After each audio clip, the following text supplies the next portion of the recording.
No one really cares that Joey Logano won the All-Star race over the weekend, but instead, it's Stenhouse versus Busch. Who was in the right, who was in the wrong, and what penalties can we expect to come down sometime this week? Scott McLaughlin puts his Penske Indy car on the pole for the Indianapolis 500. Antron Brown hits 75, and Stewart-Haas racing charters are on sale now. Come buy them now, come buy them now.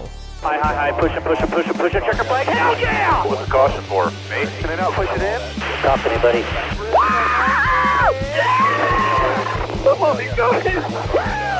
Way to go, boys! One hell of a job, man, one hell of a job. Thank you so much. Come on, who'd you have? Who won that fight? Let me know in the comments because, it's juicy. So much to talk about today. Yes, we're going to talk about Joey Logano winning the All-Star race. Yes, we're going to talk about Stenhouse versus Busch and any potential penalties that could be coming from that. We're also going to be talking about Stewart-Haas Racing, getting rid of their charters, and so much more. Really quick, though, I want to give a massive shout-out to Low Budget TV.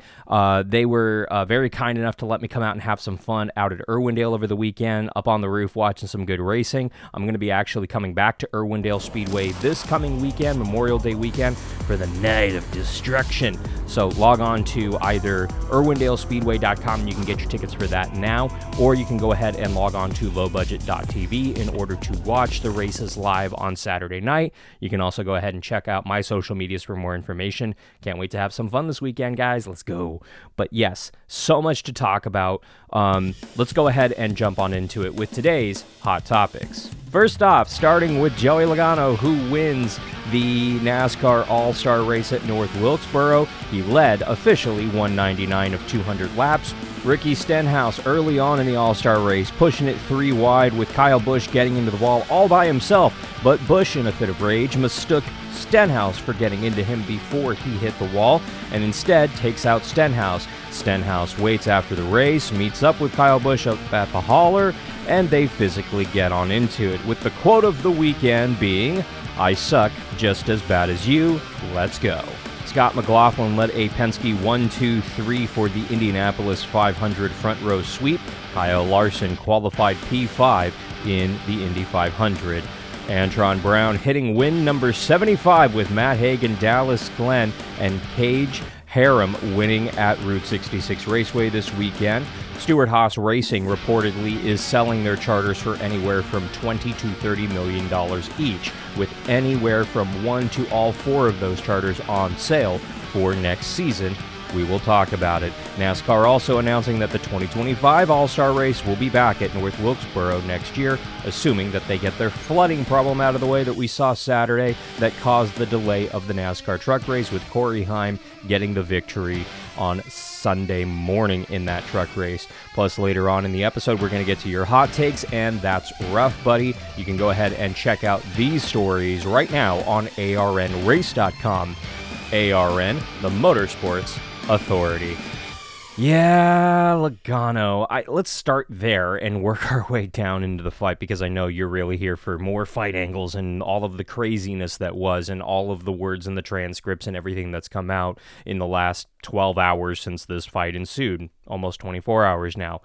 Joey Logano, though, I guess technically the story, he led 199 of the 200 laps, and technically the one lap he didn't lead was that lap 200 pit stop, where his pit stall was not as further than the start-finish line, so someone else led that lap technically, and NASCAR's really grateful for it, because him leading wire-to-wire would have been a catastrophe, even worse than him leading 199 of the 200 laps. Now, Logano, after the race, said he kind of gave credit for this one to the tire test that they ran here for Goodyear and NASCAR a few weeks back with Ty Gibbs. Ty Gibbs also very good this weekend, but the fact that he ran 800 laps on these tires during that practice and then essentially led wire to wire should speak volumes. It's stupid. It's really, really, really stupid. I do think that NASCAR needs to go back to having test drivers that don't currently compete in the NASCAR Cup Series, maybe giving it to an Xfinity driver here or there that have been around for a hot minute, like a Justin Allgaier maybe, I'm just saying, because this isn't working. NASCAR needs to change these policies, and Goodyear brought the second tire option that was going to wear out easier and have more grip, and it did for a little bit. And over the course of the long run, we expected the longer run tire, the normal tire, to kind of, eat into those softer tires, and they never did. The fall off on those tires was only 0.3. That's basically nothing compared to the other tires. And yeah, it could lead to something, but because passing is so difficult because of this car, not the racetrack, it's something that NASCAR still needs to work on. The track itself is fine. Obviously, it flooding over the weekend shows that NASCAR went extremely cheap on the drainage, go figure. And oh, by the way, all the money that they saved with the drainage or lack thereof at this racetrack, they went ahead and reinvested with gravel for the parking lot. And for some reason, NASCAR and the track really want us to pat them on the back for cleaning up their mess by them just being cheapskates and not building this property out properly. And it just feels wrong. It feels like, we shouldn't be giving NASCAR and the track credit for fixing up their own damn mess. It's their own damn mess, and they ended up spending the money anyway. So, joke's on you, I guess. It's just weird. It was really asinine that NASCAR brought out one of their head honchos to basically talk up how, we're very proud of Goodyear for what they did here this weekend, and we loved what we saw, but no one loved what they saw. The tires didn't have that dramatic of a difference, apparently, and kudos to Goodyear for trying, and maybe this is just them playing it safe because of, their business, but their tires are too damn good. That's a great problem to have for you and me on the streets, but on the racetrack, that's not good.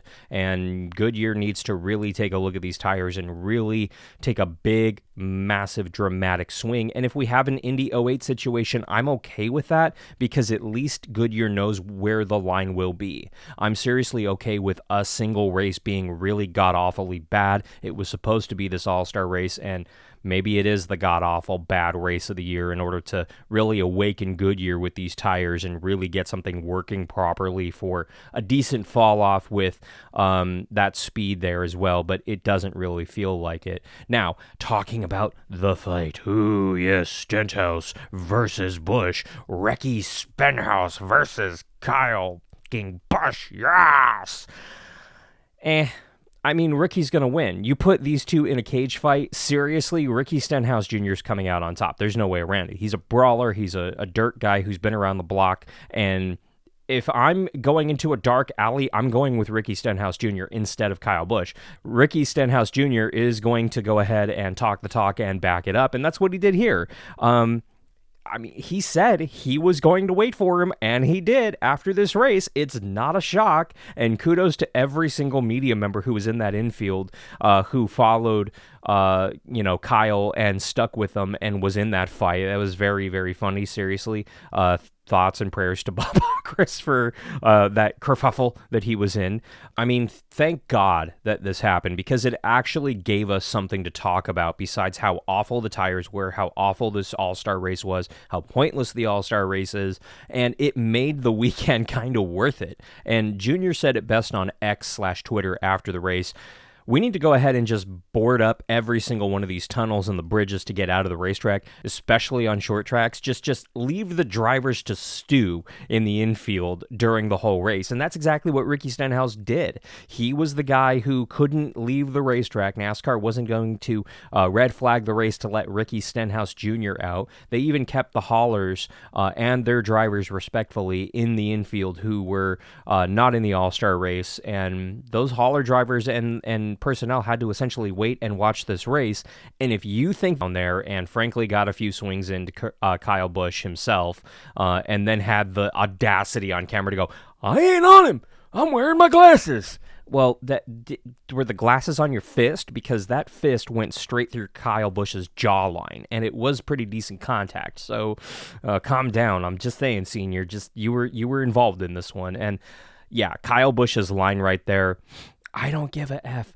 I suck just as bad as you. Let's go. Might be extraordinarily telling to where Kyle Busch is right now. I love the brutal honesty, and that's what that was. Kyle Busch is not in a championship winning car. That car has, I would argue, never been a championship winning car. The only thing that ever made any RCR car a championship worthy car was Dale Earnhardt Sr.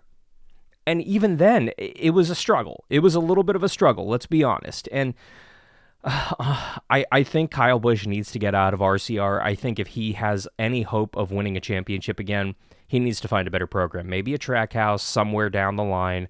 I don't know, honestly. Let me know where you think Kyle Busch should go, Kyle Busch fans, because these RCR Chevys ain't it. Like, they ain't got the speed. I mean, Pop has no real idea what he's doing with this new car and no real idea what he's doing in the Cup Series ever since we lost Senior. And I don't mean that to pour salt in his wounds, but that's just where it is, and that's just a fact. And I hate that for them. I'd love to see that organization do good, but they're not. According to the Sports Business Journal's Adam Stern, yes, Stewart-Haas Racing is selling their charters for anywhere from $20 to $30 million each. And it's changing day to day, but we're hearing anywhere from 1 to all 4 of those charters are for sale. More likely than not, 2 of the charters will be sold off, and Stewart-Haas Racing will become a 2-car organization in 2025. And again, this could change. The whole team could close down by the end of the season, and all 4 of those charters could go somewhere else. 1 of those charters could be sold, 2 could be sold, 3 is not likely but plausible, and all 4 is also possible. So it's a very strange, very interesting situation. Currently, none of those drivers are locked into contracts for next year. They are either year to year, or there is an option for them to no longer be with the team next year. And the one thing I can say for almost a damn certainty is that Ryan Preece is going to be at least one of the drivers who is out of a ride at Stewart-Haas Racing. And where will he take his money and his sponsorship and go race? Who has a car for sale right now? Only really Colleague. Everybody else is pretty much locked in for next year, but there are still wiggle rooms, let's just say, but it depends where these charters go. We could sincerely see the 41 charter go to another race team, and Preece could follow it with the number in the car. Like, it's one of the possibilities. There are so many dominoes on the board right now. None of them are 100% matching up, but slowly but surely the puzzle is starting to come together, or at least it will over the course of the next couple of months. So it's very fluid. It's very fluid, and it's very ever-changing. But if I'm Stewart-Haas Racing fans, I'm thinking, who am I going to follow next year? Because that team is more than likely done, or at least a good chunk of it's done by the end of the season. So let's go ahead and open up the comments down below for a little bit of your hot takes. We will go ahead and start with this. Look at Denny Hamlin, Martin Truex Jr. They're 43, both of them, and still pretty dominant. I don't think age is a huge part. This is in reference to talking about Brad Keselowski possibly getting his last win. He is just turning 40.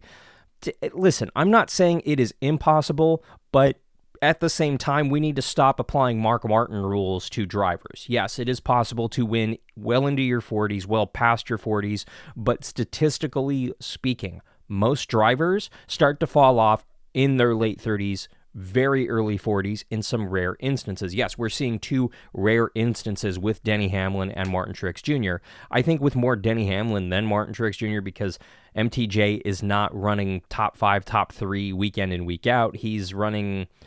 Martin Truex Jr. has always been that guy that either is just mediocre and not there, or he's leading all but 2 of the laps and dominating. There's no middle ground for Martin Truex Jr. He's not the guy that steals one or that throws on 2 tires and tries it and gets a victory. He's just not. Denny Hamlin is. He's the guy who runs up near the front right now and is consistently near the front. Brad Keselowski's kind of in that bracket, but he's more like quietly running in the top 5, top 3, and then really knows how to battle it out right there at the end. That's what we saw at Darlington. But for the most part, I think realistically, once your driver hits late 30s, early 40s, you really have to enjoy every win when you get them, because it could very well be your last. That's just a statistical fact. I'm not the bad guy here. Do not make me out to be the bad guy. I'd love to see these guys continue to win until their final season. But, Richard Petty, not everyone is that lucky. What about championship race at Las Vegas?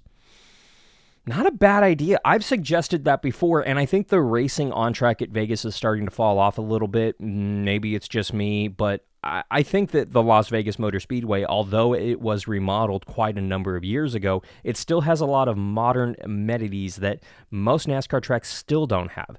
I love how they thought things out for the fans, for the drivers, for everyone there. Yes, it can certainly accommodate a championship event, and whether that was by design or not, I don't necessarily know. I think Vegas always has that hospitality and welcoming environment in mind. So when they designed that racetrack, they thought of that, and they knew, hey, we might have to have an event here that can accommodate upwards of 400, 500 reporters and media personnel. And maybe the number's more like around 200, 300, but that media center is extraordinarily impressive. It has so much room. It is so well thought out. Same with the garage area, extremely open, extremely well thought out, easy for fans to interact and see what is happening while still giving the competitors the room that they need in order to do their jobs. Plus, where bathrooms are, the layout of that track, everything's very well done. I would love to see a championship race there. I don't think it's going to happen anytime soon. I think we're realistically going to be between either Phoenix or Homestead, Miami for the next 4 or 5 years, give or take. Maybe after that we can sincerely look at Vegas, but that really depends on what the attendance does in Las Vegas, but it also depends on how the on-track racing product is in Las Vegas. And right now, we'll have to wait and see. In order to get rid of Fox, the fans need to boycott them. Let's kill their ratings and credibility. If we don't tune in for any of their NASCAR broadcasts, they will want to hand over the rights to another network once their bonuses disappear. Let's not put money in pockets of ones that don't care. Fair. I mean, that is a fair assessment, and NASCAR and Fox both would love it for me to go ahead and sit here and go, no, continue to support the broadcast. Always watch the broadcast. Buy the NASCAR-sponsored products. Buy everything NASCAR products. NASCAR's doing a great job. Fox is doing a great job. Fox is doing a very, very, very, very, very, very, very bad job at their broadcasts. They don't care about NASCAR. They don't care about NASCAR fans. They don't care about the quality of the broadcast. They care about the bottom line because that's all that's important to them. The NFL is what they care about. That's where their money is. That's where this TV crew came from. They don't know what they're doing with this NASCAR broadcast. They simply don't. And every February, for whatever reason, they go ahead and trot out all of their on-air talent and try to talk about how great the upcoming season will be and how wonderful it is.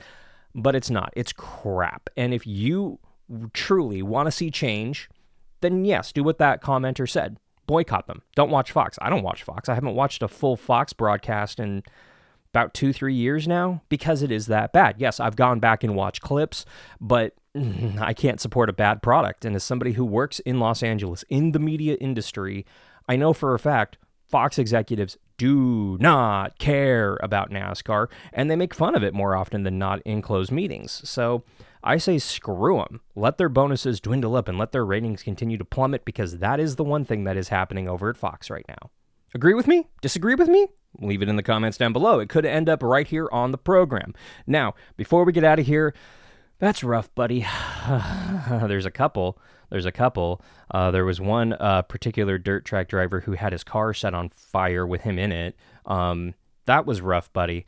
But the thing that was really rough, buddy, I got to give it to Ricky Stenhouse Jr.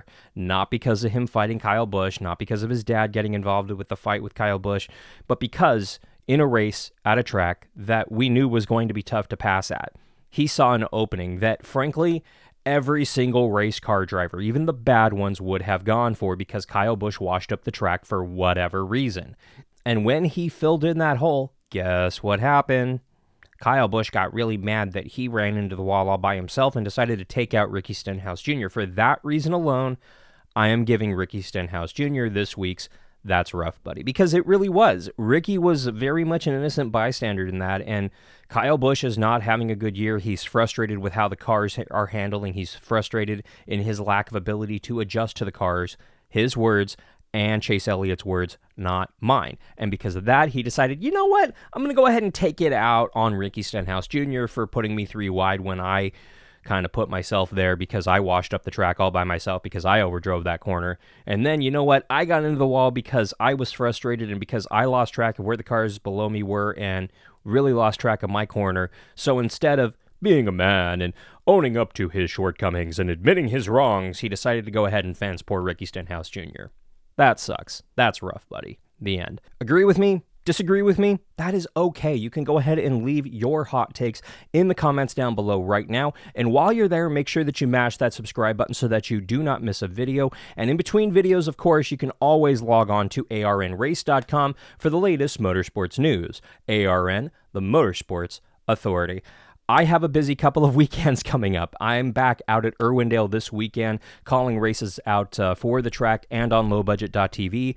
The weekend after that, next weekend, I'm going to be in San Bernardino, California, calling races at Orange Show Speedway, also on lowbudget.tv. Very excited for both of these, and I want to sincerely thank everybody, Tommy and Jeffrey over at lowbudget.tv, because they continue to let me go out to these racetracks and let me watch these races, call these races, and have some fun with you guys on Saturday nights. It's an absolute blast. So log on to lowbudget.tv so that you can watch these broadcasts any given Saturday night. And I also want to go ahead and let you know that we are going to have our mid-regular season NASCAR recap show that's going to be coming out later this week. So keep an eye on the channel for that. And I hope to see you in Irwindale, California and San Bernardino, California over the next couple of weeks. Monaco, the Indianapolis 500, and the Coke 600. It is going to be a very busy weekend. Gearheads, pace yourselves. Hydrate, don't dehydrate. I'm just saying. So let's go ahead and get through this together. The greatest day in motorsports is upon us. For everyone here at Shifting Gears, I'm Alan Bailey. We'll see you at the track.